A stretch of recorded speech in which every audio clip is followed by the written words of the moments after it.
Eric, recently I learned that the Seymour Center is going to be facing a new expense that makes up like 10% of my annual budget. Fun.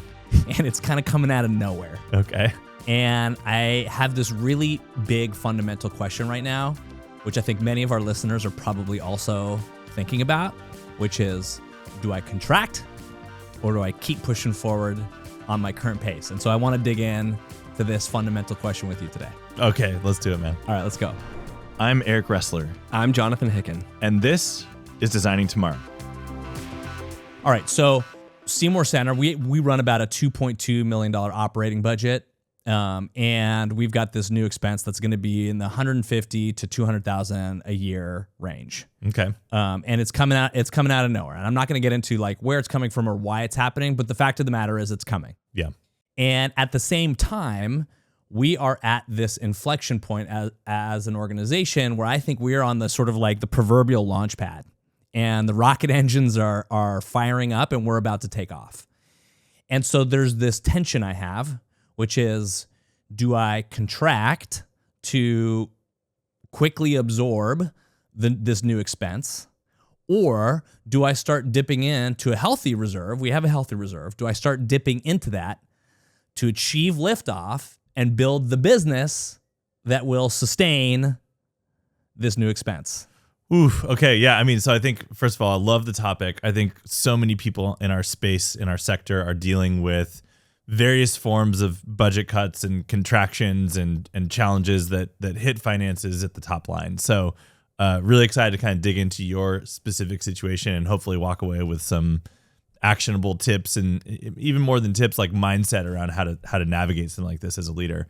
So my first question is this a one-time budget cut? Like this is 1 year, or this is like in perpetuity for you? This is in perpetuity, and it's Okay.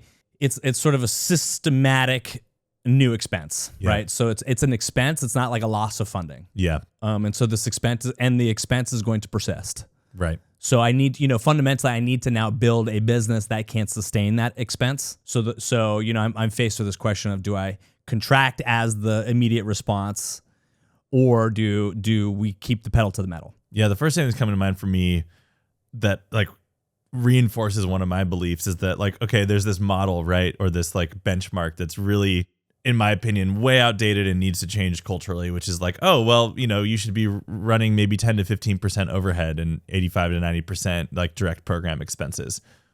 What happens now, right? So now you just have zero overhead or 5% overhead. Not that those are your exact numbers probably, but so now there's this like pretty substantial expense that comes in that's in perpetuity, that's just going to have to be kind of cost of doing business for you.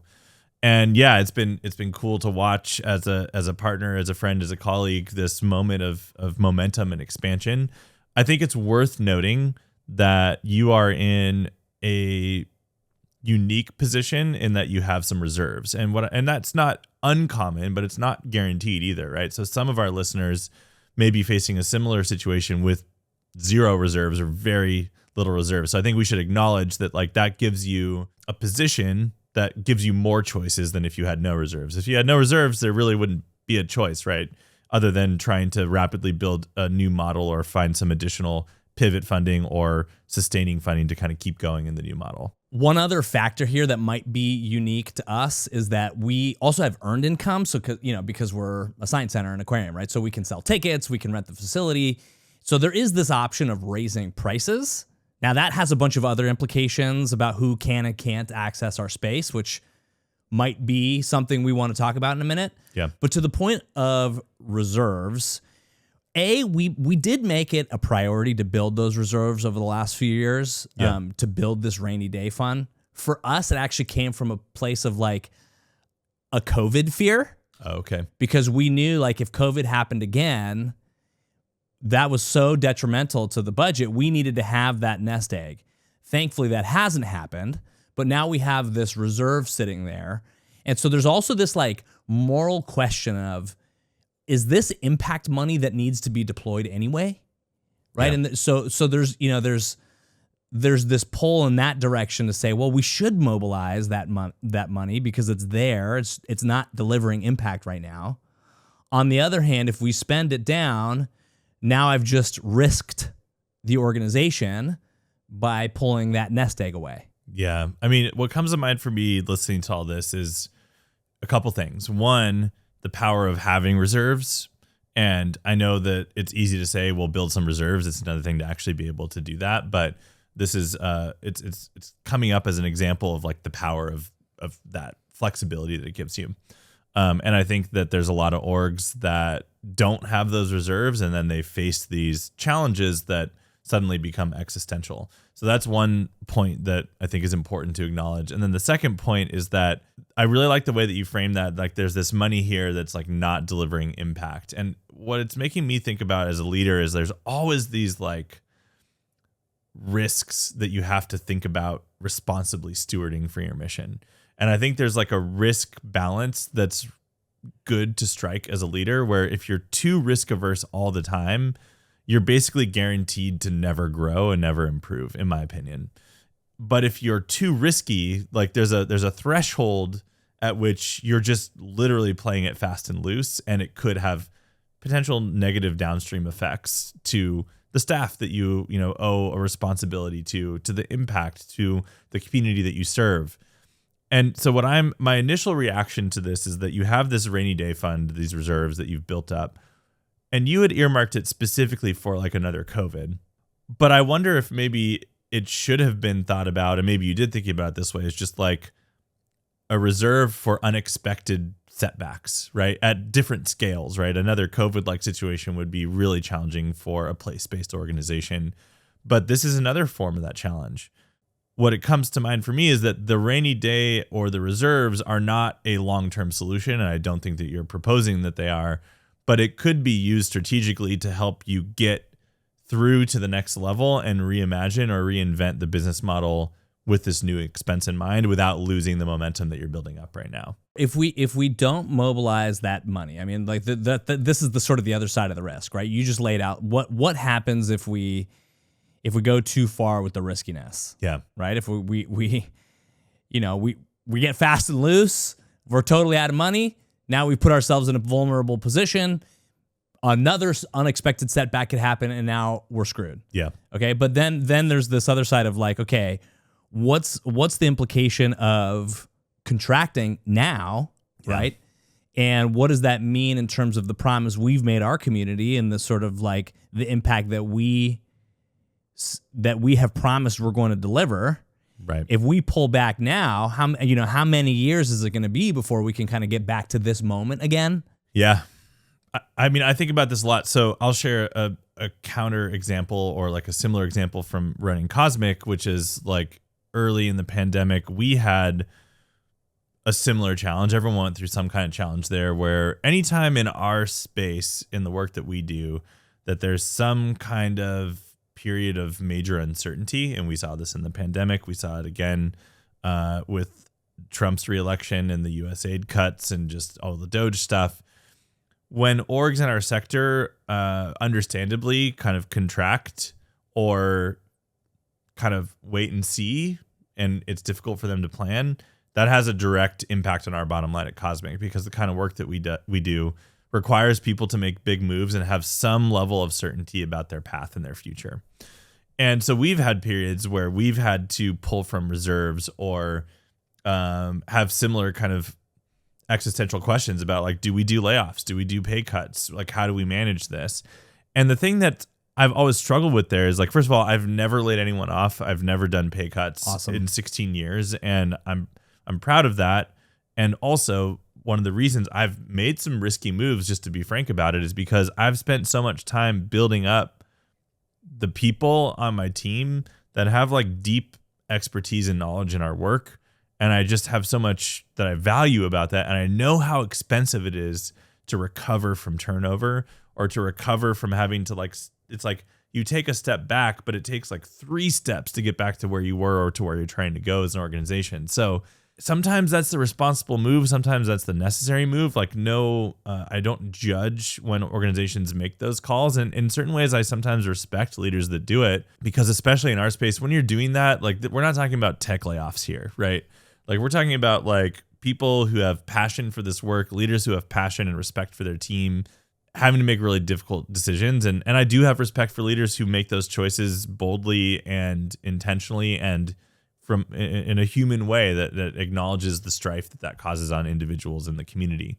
But I think it's a riskier move in certain ways if you have the ability to reach into deep pockets or into reserves that you have, or to find, a creative like pivot funder or something, or even like an emergency fund or something like that like allows you to keep that momentum going. Like that's usually my personal instinct, but I know that that's not always what's happened. And we can talk about like what I'm seeing at the sector level too, but I want to keep hearing a little bit more about like what would contraction look like for you?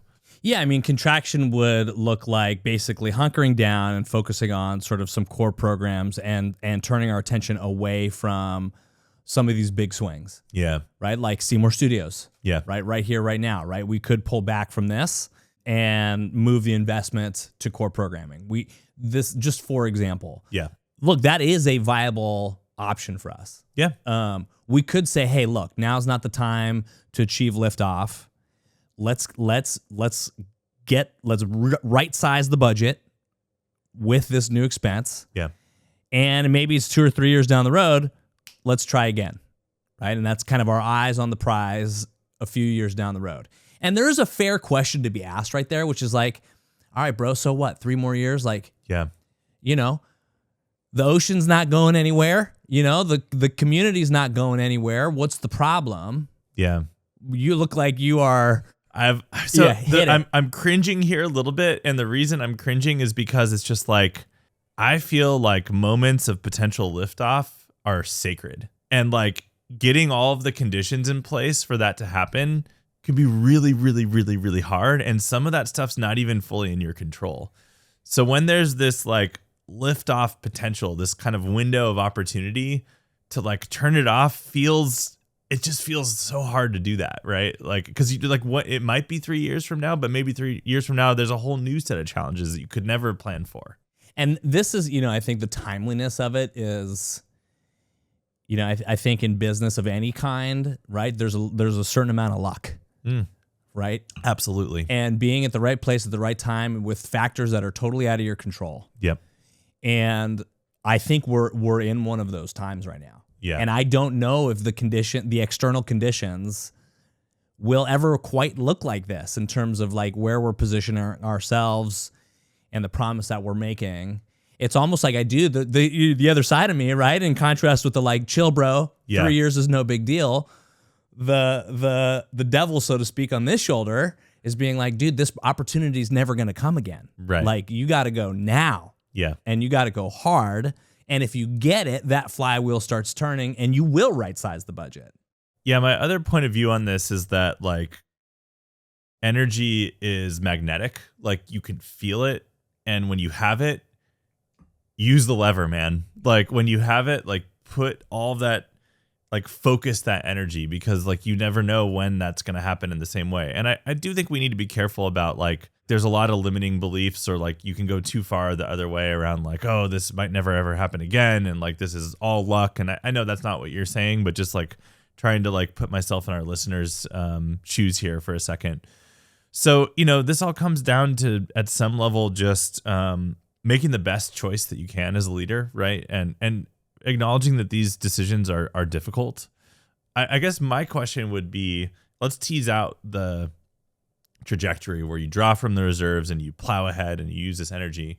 How are you thinking about solving this new structural deficit that you have, or this new structural expense that's basically asking you to increase your overhead or your operating budget by at least 10%, if not more, to kind of cover this new expense? Like, what are your ideas around how to fund that long term? Yeah, well, first is some of that growth or some of that transformation that can occur is going to happen within the space. And so we're going to be delivering more value in the space to visitors, which will justify a price increase. Okay. Right. And so I think, and in our market, there is room for some price adjustments. Okay. I don't think we could make those price adjustments now before we're delivering that additional value. Yeah. Right. So part of it is like achieving liftoff, delivering that value in the space, and that justifies the price increase. Yeah. So that's part of it. Okay. B is that I think some of these big swing initiatives are highly fundable particularly from private foundations and major donors. Yeah. And we would build into those financial proposals, be transparent about where we are with our budget and what we're trying to make up, and work with the funder, work with the partner to be able to right size that budget. Just being very open about it. Yeah. And I have some leads on that. Right. And, these are conversations I'm planning to have. But, part of it would be sort of buoyed by philanthropy or be kind of bridged by philanthropy.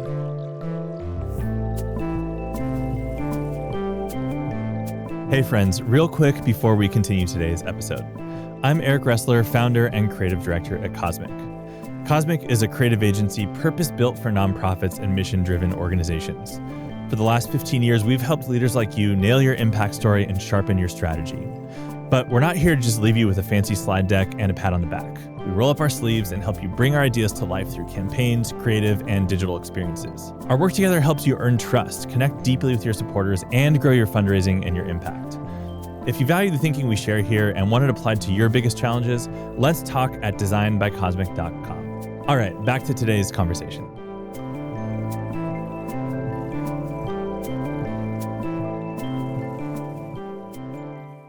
I think the other thing that comes to mind for me is like we just did an episode recently about how important visibility is. Yeah.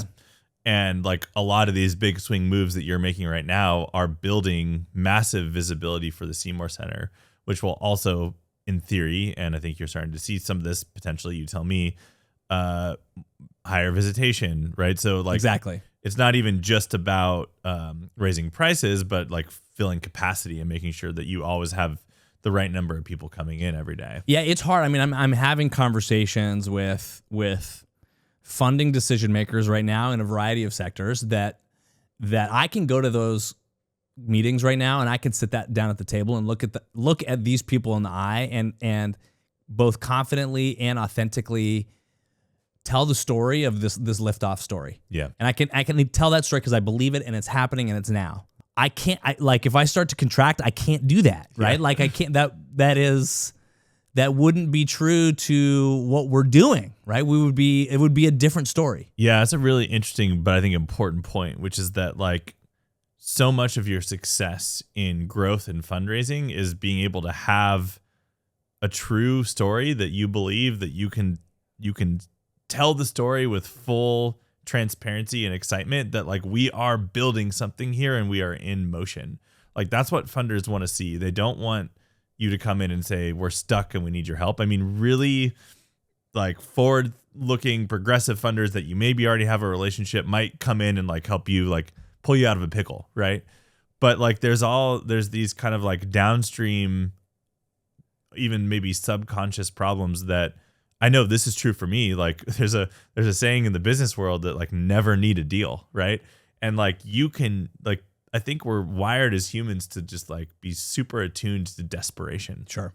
And I'm not saying you would be desperate if you were to contract, but you would be one step closer to desperation. Yeah, it would be right? a different tone for sure. It'd be a different tone, and like people get excited about organizations in motion who have energy, right? And so there's this flywheel we talk about a lot. And so I guess maybe one thing that comes to mind for me is like, and I have some thoughts on this, but I'd like to hear yours first. When is a contraction, or maybe another version of that I'd like to introduce to this conversation, like a merger with another organization because of a contraction? When is that the right call? Like when is that actually the responsible thing to do, or maybe even the most impactful thing to do? Well, I think the scenario, I mean, and this is where there's probably variation in the circumstances. Yeah. Because there may be times where, right now we're sitting talking about the Seymour Center's position at the moment, and there's kind of these two like extremes, right? Opportunity that's like big and exciting, and then there's this contraction piece. I think there are going to be some people who are in a situation where like maybe they don't have that big opportunity in front of them at that moment. Yeah. And so a big swing doesn't make any sense. So it's either, so in that situation it would be like business as usual or contraction. Correct. Yeah. Correct. And in that case, it's like an easier and maybe the wiser choice to say, hey, look, there's the upside on just plowing through isn't clear, doesn't have such a payoff that we need to really like put ourselves at risk. So one way listeners can think about this is like, does the upside of the risk paying off outweigh the downside of a contraction. I think that's the simplest. Yeah, I think that's the right. simplest version of this. Yeah. So you have to have some kind of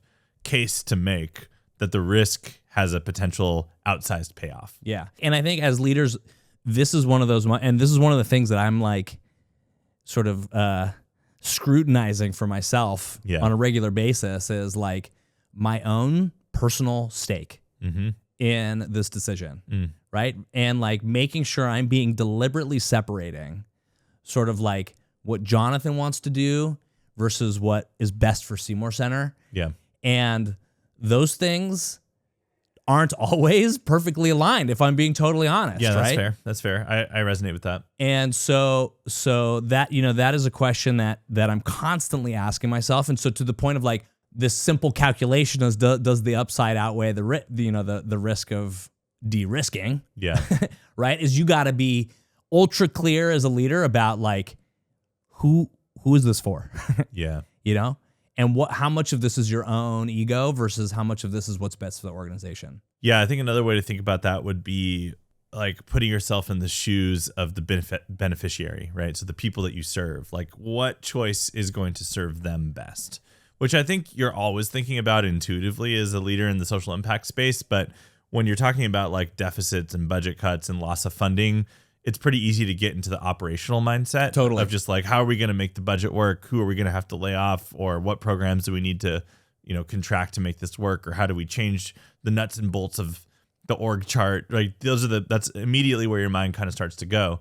And I think maybe thinking about it from the point of view of the beneficiary or whoever it is that you're delivering value or impact for could be another important lens to consider. There's no question about that. And that, that is ultimately like, in my, just speaking personally here, like in the position I'm in right now, like I really do believe that this liftoff will deliver more value to the people that we're trying to serve. Which is why you were doing it in the first place. Right, exactly. Always, exactly, right? Exactly. Like everything you do should be working towards that anyway, Yeah. in one way or another. But yeah, it's just interesting to think about it from those different point of views. So should we talk about mergers and like... Yeah, this one's fascinating. Yeah, so this comes from me just like observing, a couple points, honestly. So, as we all know, like there's been massive changes to the funding landscape and ecosystem in the social impact space over the last couple of years. And what I've observed is that there are a number of orgs who basically faced a decision to either like spin it down and like wrap up shop or have some kind of like major fundraising miracle happen, which hasn't been happening as much as it had in the past, or to merge. And I am intrigued by this trajectory of merging, and partly because I do frankly think there's too much redundancy in the space in some cases, not in all cases. And that sometimes like that call might be the right call. And sometimes these challenging scenarios create a little bit of like truth and clarity in like what maybe always was the right choice. And now when resources start to evaporate unexpectedly, you can see more clearly like this makes sense, even maybe would have made sense before anyway. And so now we can kind of combine forces, have our resources less distributed across different orgs all working on the same issue. Now, I also want to say mergers often also don't make any sense. And sometimes these are explored simply because the finances pencil out better, but the impact wouldn't actually be any better than if the two orgs existed separately. So I don't know. I'm on the sidelines on this. Like I'm not involved in any mergers or anything. Yeah. So I actually tried to architect one. Oh, really? Yeah. Not at Seymour Center. I was the chair of the board of another environmental organization in town. Mm-hmm.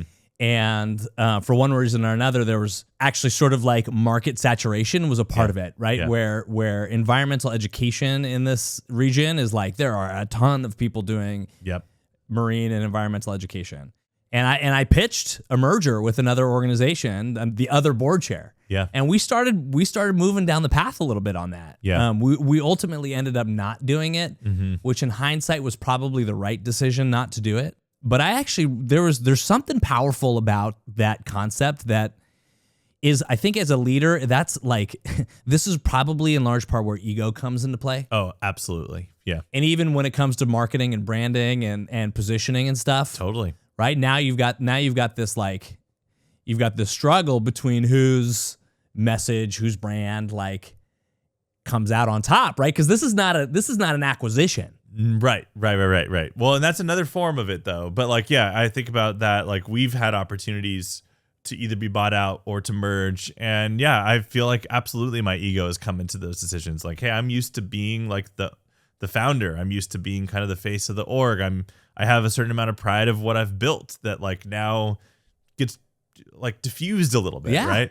I think it's a little different if you're a nonprofit, but there's a lot of those same issues that I think come into play. And I do think that mergers can absolutely backfire too. So I'm not like here being like the pro merger guy, but I've seen more of them happen because of the funding landscape. And so it's just I think I wanted to include it in the conversation because I'm thinking about our listeners who are facing similar challenges, but from, either like lack of funding versus extra expenses. So I think that's something to consider if you're in this situation is like, hey, can you partner up with someone else? Or even not for the whole org, can you take a program that, like, if you're really honest, isn't your sweet spot and it's eating up a certain percentage of your budget? Can you retire that and double down on the thing that is your sweet spot? Like, that's another thing I would be considering in this situation. Yeah, interesting.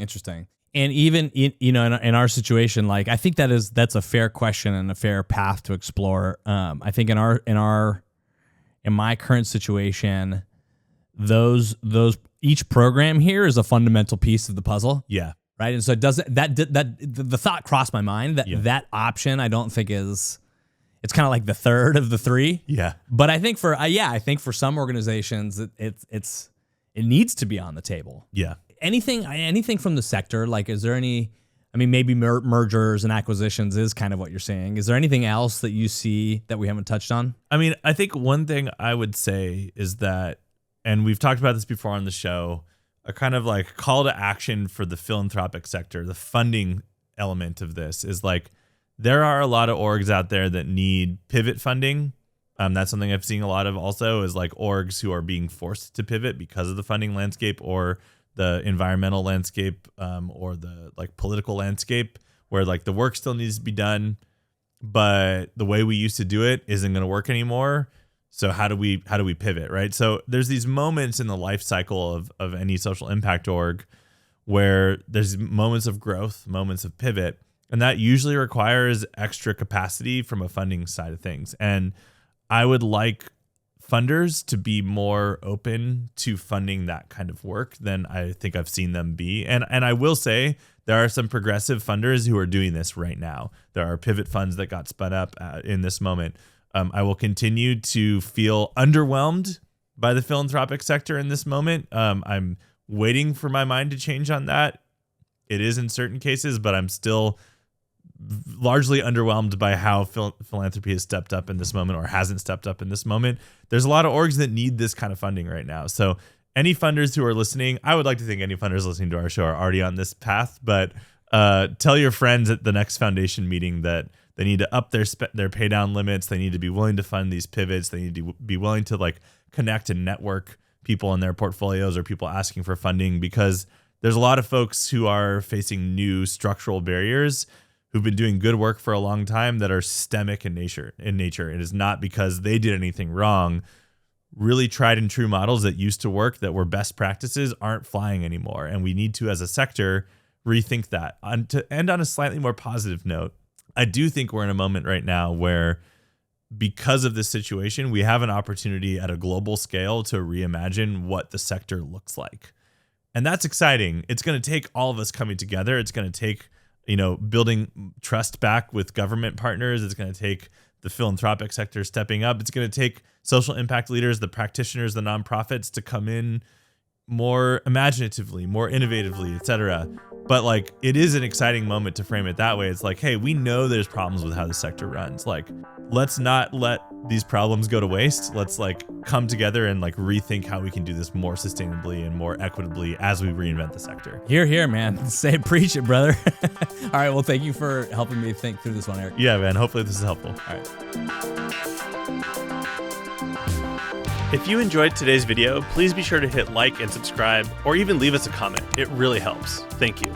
And thank you for all that you do for your cause and for being part of the movement to move humanity and the planet forward.